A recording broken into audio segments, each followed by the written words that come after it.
हाँ तो नमस्कार प्यारे साथियों, कैसे हैं आप सभी। आशा करता हूँ आप सभी बहुत अच्छे होंगे, स्वस्थ होंगे और आप अपनी पढ़ाई भी बहुत ही अच्छी तरीके से कर रहे होंगे। साथियों, आज हम लोग बिहार बोर्ड क्लास 12 जीव विज्ञान यानी कि बायोलॉजी के चैप्टर 10 मानव कल्याण में सूक्ष्म जीव पाठ के ऑब्जेक्टिव क्वेश्चन की चर्चा करेंगे। साथियों, आप सभी बहुत ही अच्छी तरीके से जानते हैं कि हमने पिछले वीडियो में चैप्टर 1 से लेकर के चैप्टर 9 तक के ऑब्जेक्टिव प्रश्नों का चर्चा कर लिया है। अगर आपने उन सभी वीडियो को नहीं देखा है तो हमारे इसी वीडियो के डिस्क्रिप्शन में जा कर के आप उन सभी वीडियो को देख सकते हैं। चलिए, ये रहा आपका पहला ऑब्जेक्टिव प्रश्न कि इनमें से कौन जैव खाद नहीं है। ठीक है, इनमें से कौन जो होता है वह एक जैव खाद नहीं है।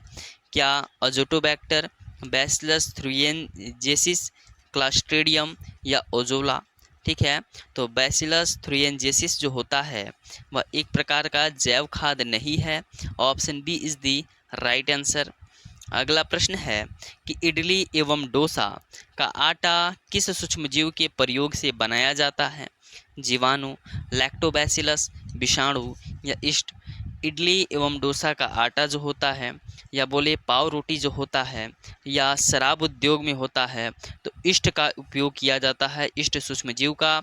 Option D is the right answer. अगला प्रश्न है कि प्रोबायोटिक्स क्या है। प्रोबायोटिक्स क्या है?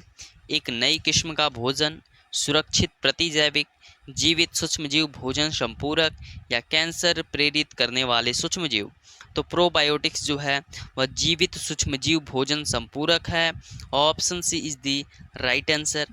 अगला प्रश्न है कि एगारोज किससे प्राप्त किया जाता है। मक्का से, समुद्री घास से, साइकस से, इनमें से कोई नहीं। तो एगारोज जो होता है वह समुद्री घास से प्राप्त किया जाता है।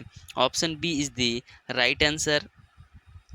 अगला प्रश्न है कि पास्चुराइजेशन में गर्म करते हैं केवल दूध को, किसी भी तरल को 100 डिग्री सेल्सियस पर, किसी भी तरल को 70 डिग्री सेल्सियस पर या किसी भी तरल को 70 डिग्री सेल्सियस से 80 डिग्री सेल्सियस पर। बताइए, तो पास्चुराइजेशन में हम लोग दूध को गर्म करते हैं। आप जो पैकेट वाला दूध बाज़ार से खरीद कर लाते होंगे वह दूध जो होता है वह पास्चुराइजेशन की प्रक्रिया से गुजारा हुआ रहता है, जिसके कारण वह जल्द खराब नहीं होता। अगला प्रश्न है कि सूक्ष्म प्रजनन में कराया जाता है क्या अलैंगिक जनन, समान आनुवंशिक गुण वाले पौधे या लैंगिक प्रजनन। ऑप्शन ए और बी दोनों।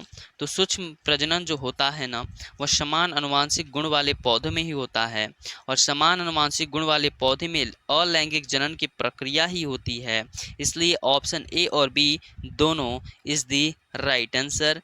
ठीक है, चलिए अगला प्रश्न है कि फ्रैंकिया है जैव उर्वरक, प्रतिजैविक, जीवाणु समुदाय या इनमें से कोई नहीं।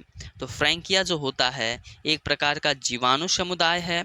Option C is the right answer.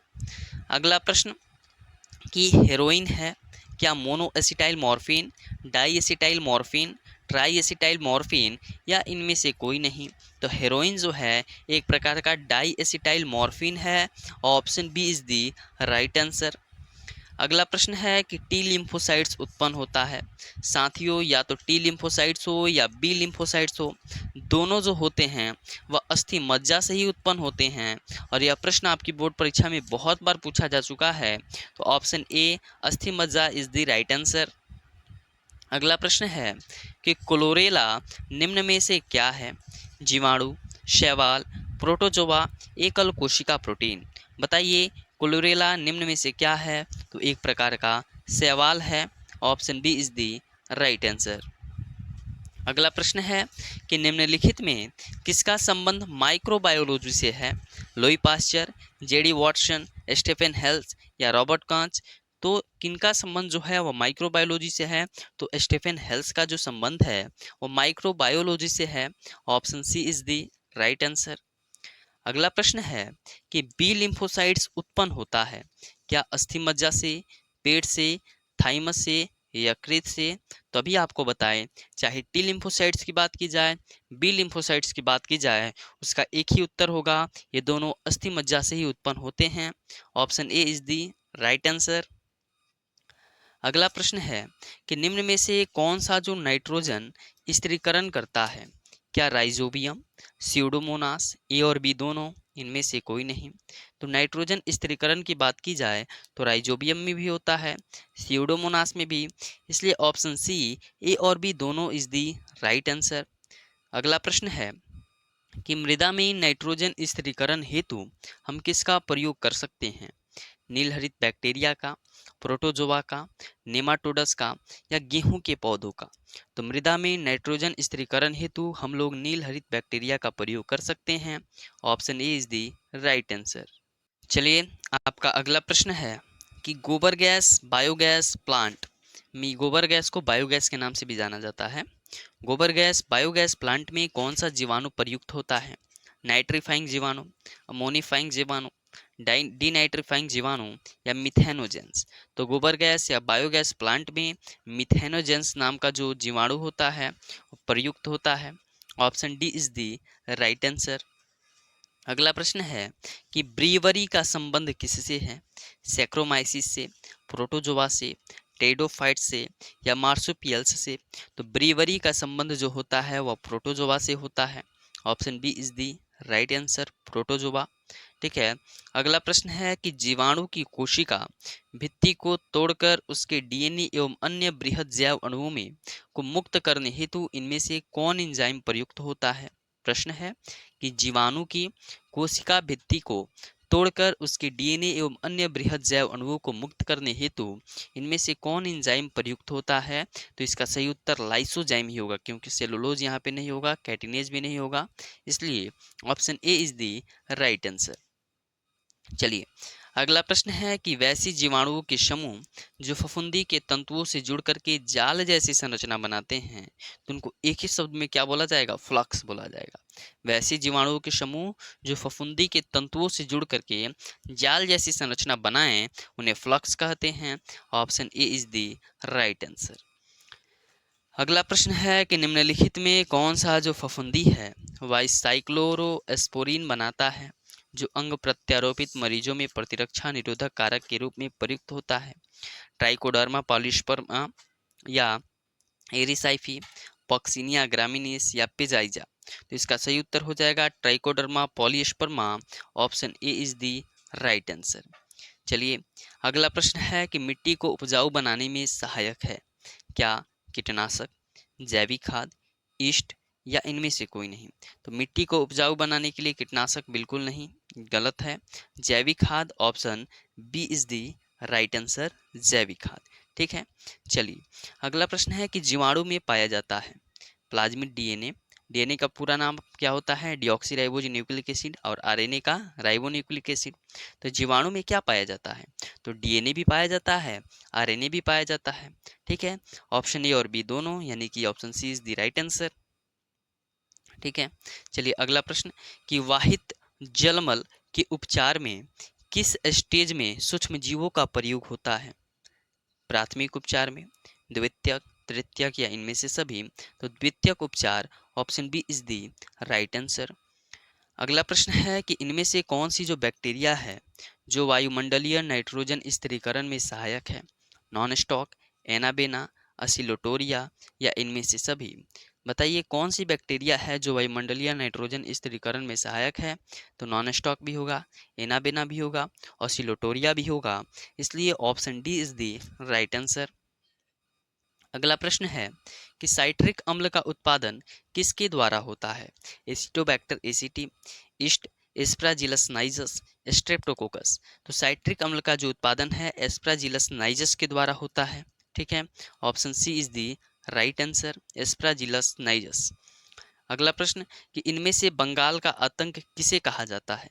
Bryophyllum को, ठीक है, और या जलकुंभी को, अगेव को, केला को? यह प्रश्न काफ़ी बार पूछा गया है आपकी बिहार बोर्ड की परीक्षा में कि किसे बंगाल का आतंक कहा जाता है? तो जलकुंभी को क्या कहा जाता है?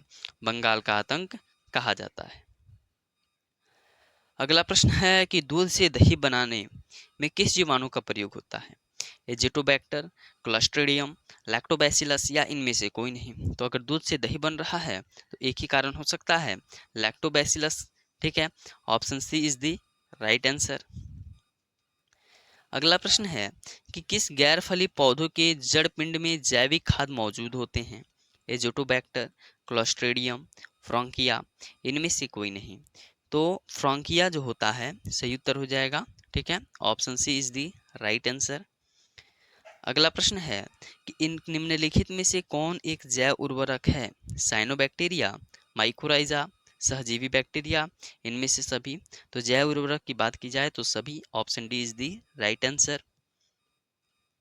अगला प्रश्न हो जाएगा कि वह बैक्टीरिया जो जंतुओं और मनुष्यों की आंत में साधारणतया पाया जाता है उसे क्या कहते हैं? Bacillus anthracis, vibrio cholerae, Escherichia यानी इकोलाई। ठीक है, इनमें से कोई नहीं।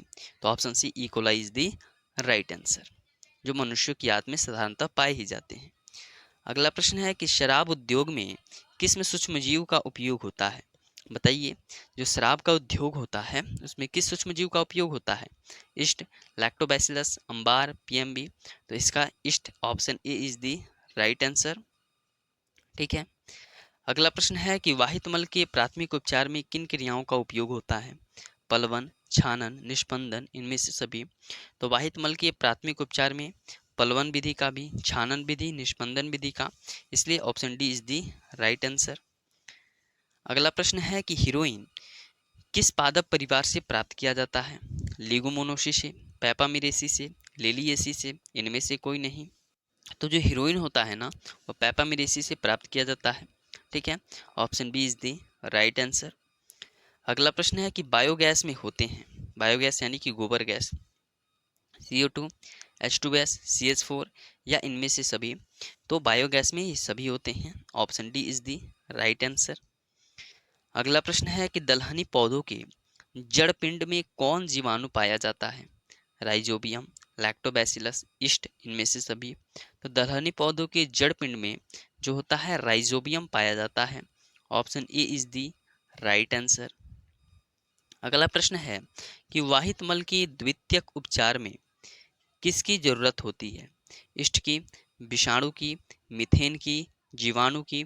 तो वाहित मल के द्वितीयक उपचार में जीवाणु की आवश्यकता होती है, option D is the right answer.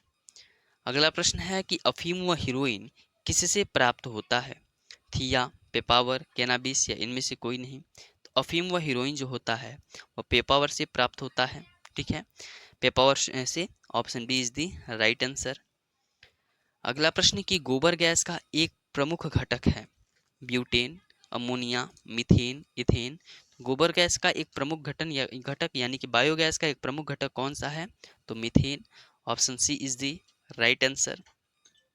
अगला प्रश्न है कि जैविक खाद का मुख्य स्रोत है लाल शैवाल, ठीक है, हरा शैवाल, ईस्ट, जीवाणु।